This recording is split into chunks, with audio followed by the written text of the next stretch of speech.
우리 사랑하는 유초등부 어린이 여러분, 오늘도 하나님의 은혜와 사랑과 축복이 여러분들 가운데 가득히 넘쳐나기를 기도합니다. 친구 여러분, 오늘도 여러분에게 우리 성령님께서 큰 능력을 주셔서 이 세상 가운데서 정말 예수님의 제자로 살아가면서 또 주님의 빛을 비추는 여러분 모두가 되기를 소망합니다.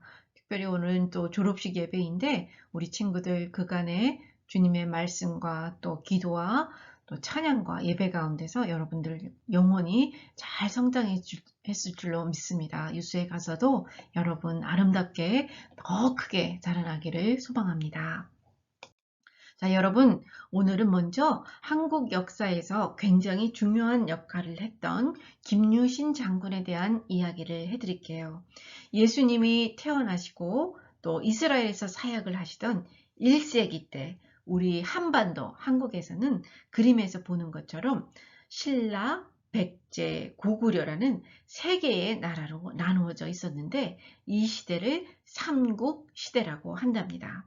삼국시대가 오랫동안 계속되어 내려오다가 6세기 말에 신라라는 나라에서 김유신 장군이 태어나는데요. 그는 신라의 태종왕, 무열왕 김춘추를 도와서 삼국을 통일하였고 그 이후에 한국에는 통일신라 그리고 고려, 조선을 거쳐서 지금의 대한민국까지 한민족 한나라로 계속 이어져 왔답니다. 그런데 이렇게 훌륭한 일을 한 김유신 장군이 어린 시절에 화랑으로 뽑혔을 때, 즉 화랑이라 하면 나라에서 가문이 좋고 또 훌륭한 젊은이들을 일부러 뽑아서 앞으로 나라에 귀하게 쓰임받을 사람으로 훈련시키는 과정에 있는 사람을 화랑이라고 하는데요. 함께 그들은 모여서 군사훈련도 하고 공부도 하고 그랬대요. 그런데 그 김유신도 화랑으로 발탁이 되었는데 김유신은 그때 방탕한 생활을 했는데 어느 날 술집을 갔다가 천관이라는 이름을 가진 아름다운 여자를 만나 사랑에 빠지고 매일매일 해야 될 군사훈련도 공부도 하지 않고 술집만 찾아다니며 나쁜 짓을 일삼았다고 합니다. 그래서 보다 못한 김유신의 어머니가 아들 유신을 불러서 엄하게 또 혼을 냈고요. 다행히 어머니에게 혼이 나고 난 후에 정신을 차리고는 더 이상 술집에 드나들지 않고 다시 군사훈련과 공부에 열심을 내었다고 하네요. 그러던 어느 날 고된 군사훈련을 마치고 친구들과 함께 술을 마시고는 늦게 말을 타고 집으로 돌아오고 있었는데 낮에 군사훈련이 곧했을 뿐만 아니라 술까지 마셨으니 말을 위해서 꾸벅꾸벅 졸게 되었답니다. 한참을 졸다가 눈을 떠봤더니 글쎄 자기가 타고 있던 말이 예전에 자기가 다니던 습관대로 청관이 있는 술집으로 자기를 태우고 온 것이었어요. 그 순간 김유신은 정신이 번쩍 들면서 너무 화가 나서 아니 주인이 이제 제대로 살아보겠다고 다짐을 했는데 그런 주인의 마음도 모르고 나를 이렇게 청관이 있는 술집으로 다시 데리고 오다니 하면서 에잇 하면서 말에서 내려 자기가 사랑했던 말을 자기의 칼로 쳤고 그 불쌍한 말은 그 자리에서 죽고 말았답니다. 그때 청관은 요란한 소리가 나서 밖으로 나왔는데 김유신이 자기의 말을 칼로 치는 것을 보고 너무 슬퍼서 그 자리에서 병을 얻었고 청관도 그만 죽게 되었어요. 그 이후 김유신은 술도 끊고 이제 군사훈련과 공부에 열심을 내서 마침내 삼국을 통일하는 큰 일을 이룰 수가 있게 되었답니다. 사람이나 동물이나 이걸 보면 옛날 습관을 끊고 사는 것이 쉽지가 않은 것 같아요. 그죠? 여러분은 착하고 또 훌륭한 어린이들이니 혹시 나쁜 습관이 있다면 우리 예수님의 도움을 받아서 딱 끊어버릴 수 있기를 기도합니다. 여러분 아멘입니까? 네. 오늘 여러분 오늘 우리가 읽은 성경 본문에도 보니까 옛날 습관을 좇는 옛사람을 버리고 이제 주님을 기쁘시게 하는 새 사람으로 사는 이야기가 나오는데 우리 같이 보면서 은혜를 나누도록 할게요. 여러분, 우리는 지난 시간에 삭개오 이야기를 통해서 우리가 죄 때문에 죽어 있었을 때 하나님께서 큰 사랑으로 우리를 살리시고 일으키시고 또 예수님과 함께 하늘에 앉히셨는데 이것은 은혜, 즉 하나님께서 선물로 거저 주시는 구원이라고 배웠어요. 그죠? 그래서 그렇게 은혜로 거저 받은 구원에 감사하여서 우리는 하나님께 기도와 또 예배와 찬양으로 하나님께 감사도 드리고 이제 또 더 이상 나쁜 짓을 하지 않겠다 회개하고 오직 하나님 말씀대로 살면서 하나님을 기쁘시게 하는 감사의 삶을 살아야 된다는 것을 배웠어요. 여러분 기억나시죠? 그런데 여러분 우리가 죄를 지었을 때 회개를 한다. 이 말은 과연 무슨 말일까요?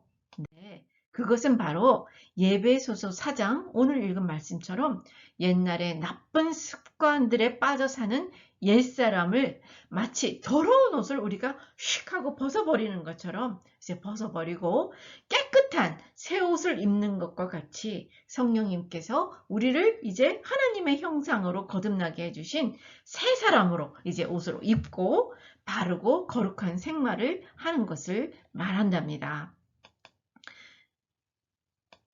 이것을 하이델베르크 요리문답, 하이델베르크 캐터키즘이라는 그러니까 성경에 있는 내용을 좀 더 풀어서 알려주는 책에서는 이렇게 가르쳐주고 있어요.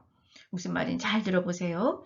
진짜 회개했다는 말은 그냥 입으로만, 말로만 잘못했어요 하는 것이 아니라 우리 옛사람이 죽는 것, 즉 우리가 지은 죄에 대해서 예수님께 진짜 미안해하면서 그 죄를 미워하고 이제 진짜 죄에서 멀리 떠나 살 뿐만 아니라 새 사람으로 사는 것, 예수님을 통해서 이제 하나님께서 주시는 참 기쁨을 누리고 또 이제는 서로 사랑하며 또 착한 일을 함으로 하나님께서 기뻐하시는 삶을 사는 것을 참되고 진실된 회개라고 가르쳐주고 있습니다. 이것을 조금 더 어려운 말로 하면 성화, sanctification이라고 하는데요. 즉 거룩하게 되어간다 라는 말씀입니다. 이 말들이 조금 어렵기 때문에 전도사님이 조금 더 설명을 해드릴게요. 여러분, 우리는 구원받기 전에는 그림에서 보는 것처럼 우리들이 죄의 사슬에 이렇게 묶여서 종노릇을 하고 있었답니다. 이렇게 사슬에 묶여 있었어요. 그런데 예수님을 믿으면 우리 예수님께서 그 죄의 사슬을 부숴버리시고 그래서 우리는 더 이상 죄의 종노릇을 하지 않게 된답니다. 네. 그런데 죄가 우리를 지배하지는 못하지만 우리가 옛날에 살았던 잘못된 생각이나 또 습관이 아직 우리 몸에 배어 있어서 우리가 원하지 않지만 우리 생활 가운데 나타나게 돼요. 그래서 이렇게 옛날 못된 습관, 잘못된 습관이 나올 때마다 우리는 이것을 십자가에 땅 하고 못을 박아버려야 해야 돼요. 즉 이 말은 예수님 십자가 앞에 나아가서 우리의 죄를 고백하면 용서해 주세요 예수님, 다시는 그렇게 살지 않겠습니다, 도와주세요 예수님 이라고 기도하면 요한일서 1장 9절 말씀처럼 신실하고 의로우신 우리 예수님께서 우리 죄를 용서해 주시고 우리를 깨끗하게 해주신다는 말씀이십니다. 그리고 나서 우리가 예수님을 믿을 때 성령님께서 우리가 새 사람으로 다시 태어나게 해주셨잖아요. 그래서 우리가 참 부족한 것이라는 것을 알고 우리가 부족하다는 것을 알고 겸손하게 오직 예수님만 의지하면서 예수님 도와주세요 하면서 예수님께서 이제 죄짓지 말고 착하게 살아라 하시는 예수님의 그 말씀에 순종하면서 살아가야 한답니다.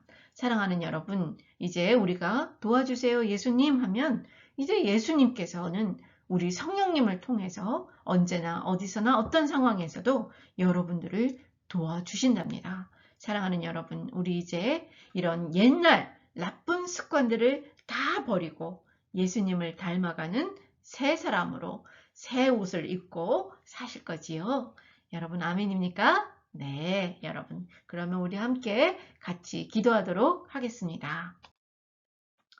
하나님 아버지, 우리의 잘못을 용서해 주실 뿐만 아니라 우리가 옛날 나쁜 습관을 끊어버리고 주님 기뻐하시는 새 사람으로 살게 해주시니 감사드립니다. 주님, 이제 새 사람으로 바르고 또 거룩하게 살면서 하나님을 기쁘시게 하고 또 영광 올려드리는 우리 모두가 될 수 있게 도와주세요. 우리의 대장 되시는 예수님 이름으로 감사하며 기도드립니다. 아멘, 아멘. 네, 여러분 감사합니다. 자, 다음은 헌금 시간입니다. 오늘 준비한 헌금은 온라인으로 또는 모아 놓으셨다가 교회 가시는 부모님 편에 또는 교회에 우리가 함께 모여서 예배할 때 교회에 헌금하시면 되겠습니다. 네, 여러분 감사합니다.